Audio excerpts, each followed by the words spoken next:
Today is the first interview that I'm doing on the LFG Energy podcast, and I'm really excited about this guest, Reza Hariri, who's a longtime friend of mine, but he has a very, very impressive resume that touches in backgrounds in sport, in coaching, including at the NFL level, and also in entrepreneurship in today's startup world. A few things about Reza, which I think are super noteworthy here. He has a 20-year media executive background. He's the current chief revenue officer for a startup called MyMellow. He was the VP of sales at Univision and also the chief revenue officer for another company by the name of Gamma. So needless to say, he has a background that has been pretty dynamic, not only in sports and athletics, but also in the current working world. Now, on this episode, we touched on three key areas. One was the synergy between sports and business. We also touched on what young workers should be keeping in mind whenever they consider making the jump into full-blown entrepreneurship, as well as discussing the sensationalism that surrounds entrepreneurship and all of the myths and glamour that aren't actually really like that. So let's get to the episode.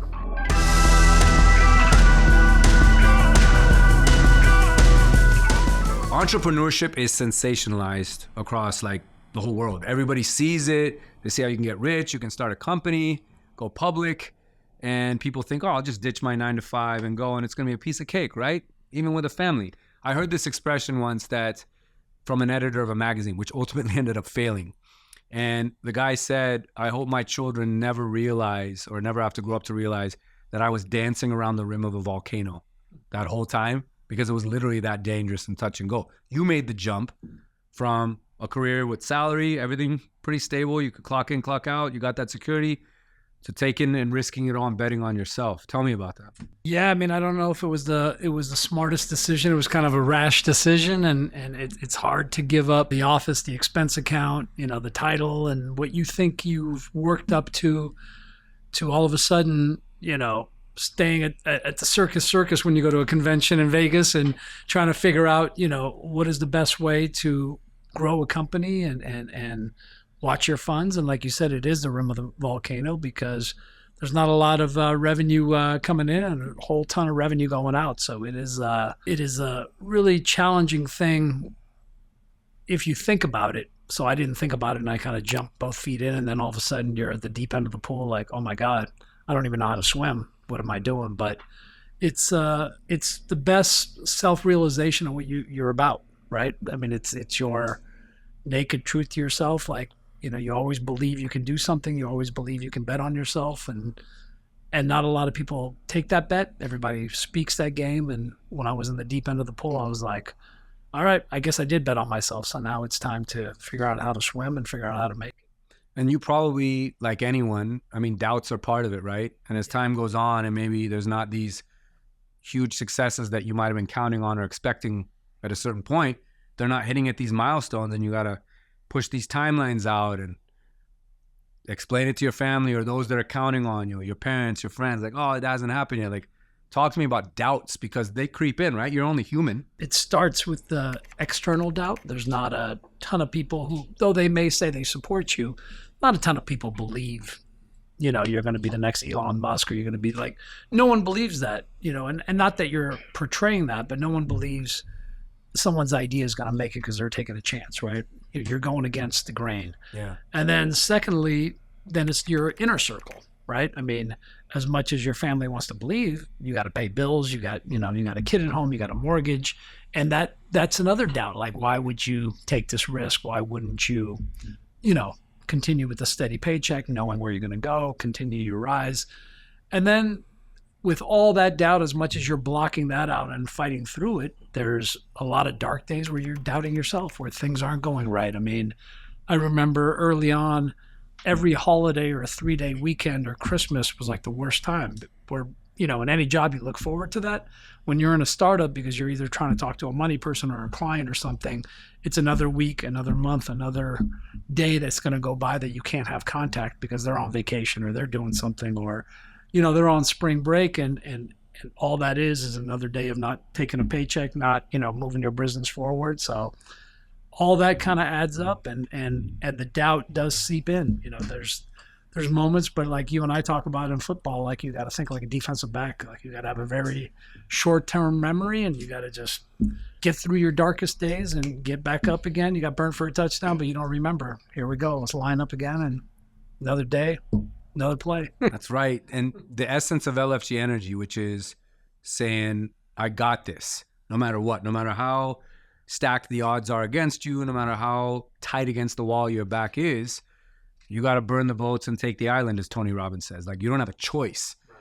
That mindset, I would imagine, when you, especially as one of the founding members of a startup, joining a startup is something else because you're executing on somebody else's vision. But when you are part of that vision, you have to see this thing through, and you bet on yourself and all the chips are on the table. Like, talk to me about that mindset and that mantra that you had to employ, because I know that's how you operate. It wasn't like, it's not that there's a plan B. You're operating like, we're going to make this work no matter what, right? It's let's fucking go right now. I don't know what's right or wrong, because sometimes you're like, if I had a plan B, then I wouldn't be in some of these dark places, and you have revenue coming in, and you and I are all in, and when I'm all in, then I bet on myself, and there is no plan B. There is no, well, if this doesn't work, I got my parachute here and I got this. I mean, that mindset doesn't work for me, because then I'm playing it safe.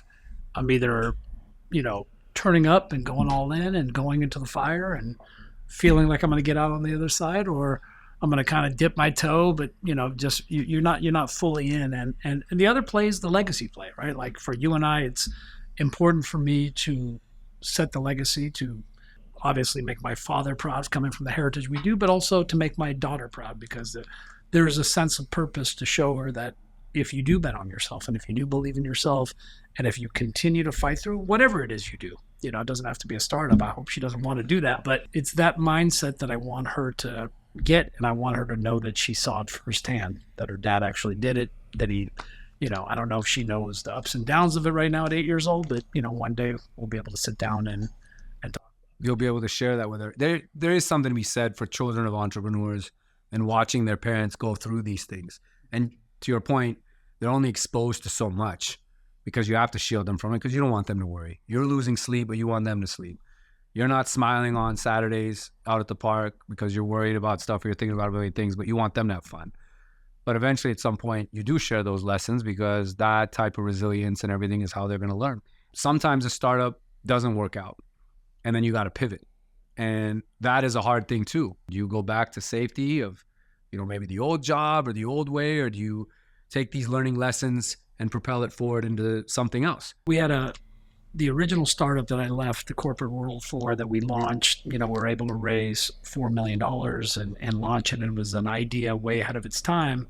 Unfortunately, it ran into COVID. And, even though it's still alive and I still have a stake in the company and bring it up as often as I can, it's not my day job. I was able to pivot and jump into another startup. This one backed by some really, really, not that the first one wasn't backed by incredible people, but with some more known names.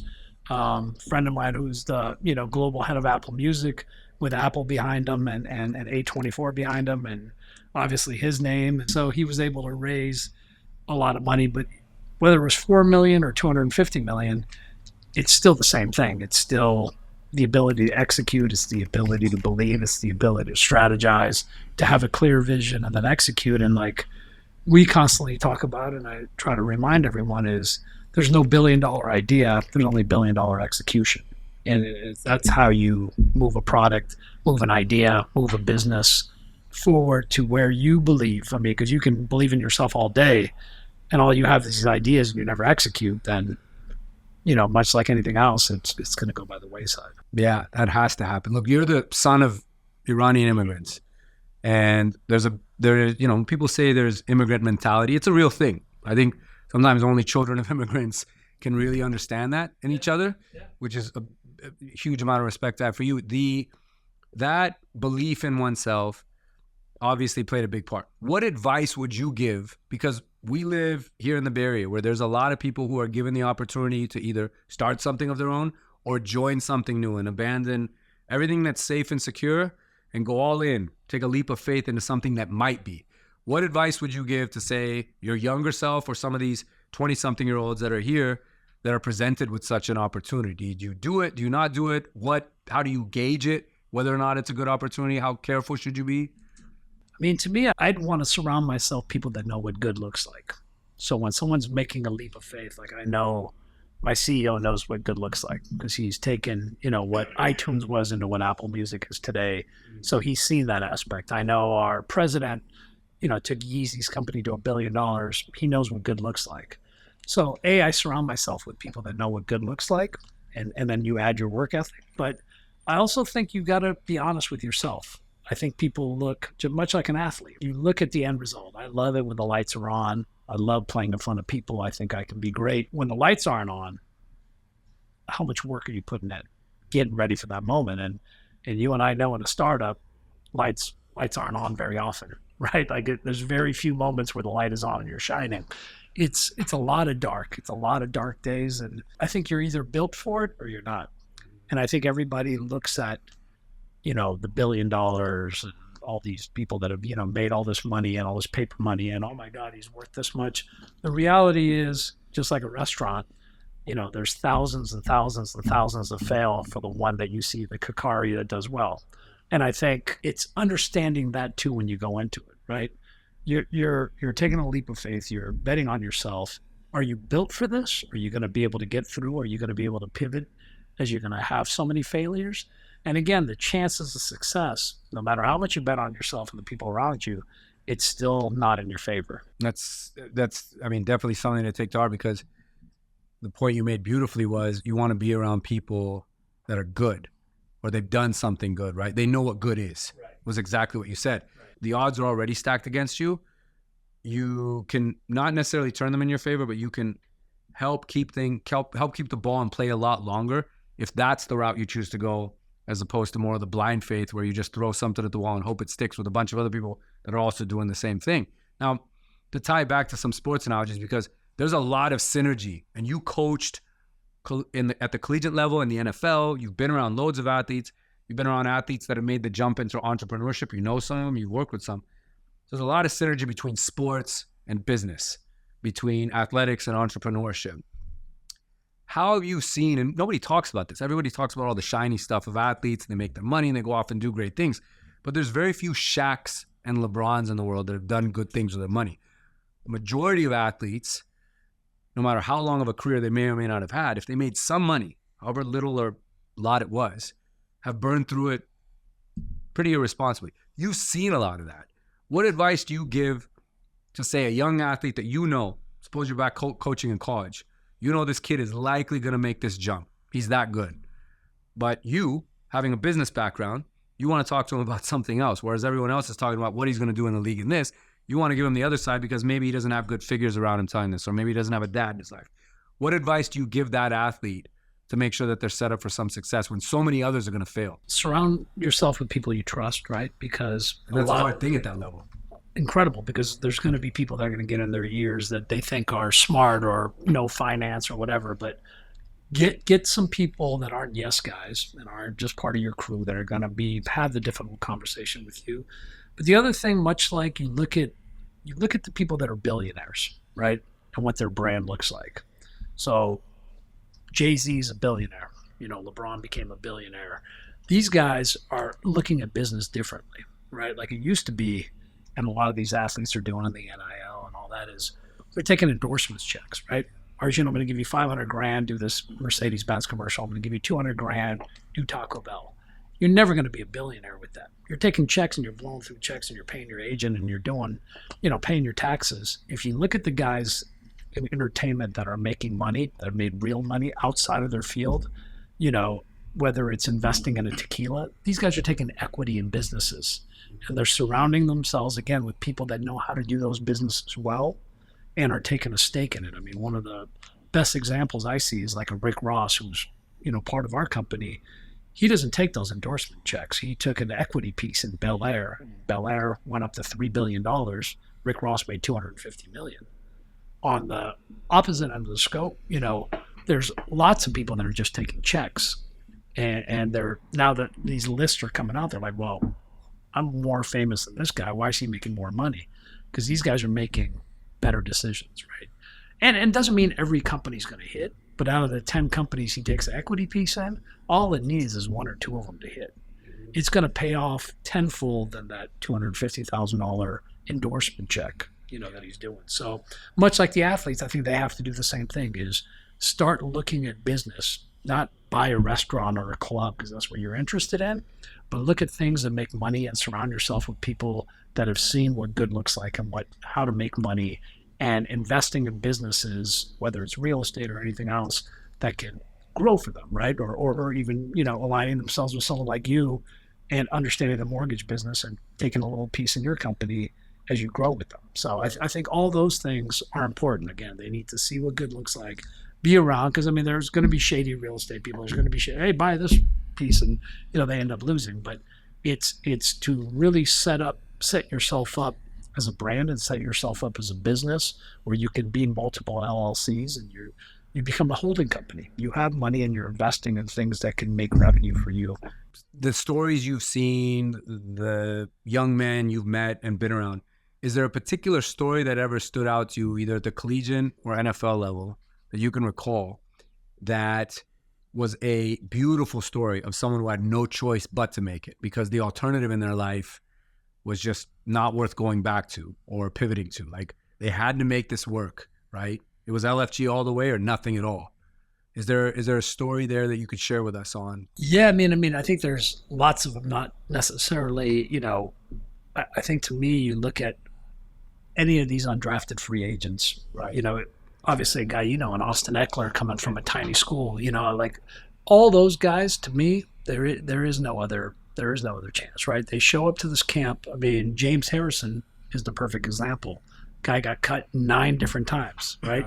Till he became NFL Defensive Player of the Year. Ended up having a 15, 16-year career, but not to get cut 9 times. You talk about belief in yourself and dark days and people telling you can't do it. How many times, the guy's played in, I think he played in Europe and he played, a bunch of different teams, got cut from the Steelers 5 different times, so I think that's prevalent in a lot of athletes or even guys you see that, tear their knee a second time and tear their knee a third time and still come back and have that incredible, year. There was a story about the kid at Ohio State who, from a freshman year on till his senior year, got hurt 4 different times in training camp, both knees, and Achilles, something else, and finally got to play, came back for a 5th year. They put him in the last, couple games, ended up catching a touchdown, and the team went crazy, and now he's working with the Ohio State team as kind of a consultant. But it was his belief, like, I'm going to play at this college. And here's a 5-star recruit that all these things happened to, and he never, and I'm sure he had his woes me days, but he just got up the next day and it's time to go. I think you only have, much like a win or a loss, like 24 hours, and then you're on to the next one, Nice. And look, you are big on mentorship too, right? When you're talking about these athletes, but a lot of younger athletes and people that you talk to, and you still love to coach. You even told me you're that maniac dad now at your daughter's games. Like, the parents sit in the stands, you go under the hoop because you're unfit to sit next to these people because you're just viewed as unstable, and you might say something. Yeah, it's highly likely. But for younger athletes that are out there, and I guess even I'll rephrase it differently. You yourself, and this is like one of the last few questions I always like to ask guests. You've been through so many different chapters in your life, pitfalls, highs, lows, success, startup, non-startup, whatever it is. If you could go back and talk to 21-year-old Reza, he can drink, 21-year-old Reza, even though he was drinking long before that. If you could go back and talk to 21-year-old Reza and give him a bit of advice, you could take the DeLorean back and meet him on the street corner and just say, hey, I might look familiar, but don't worry about that. I need to tell you something. What would it be? I would have built my network back then.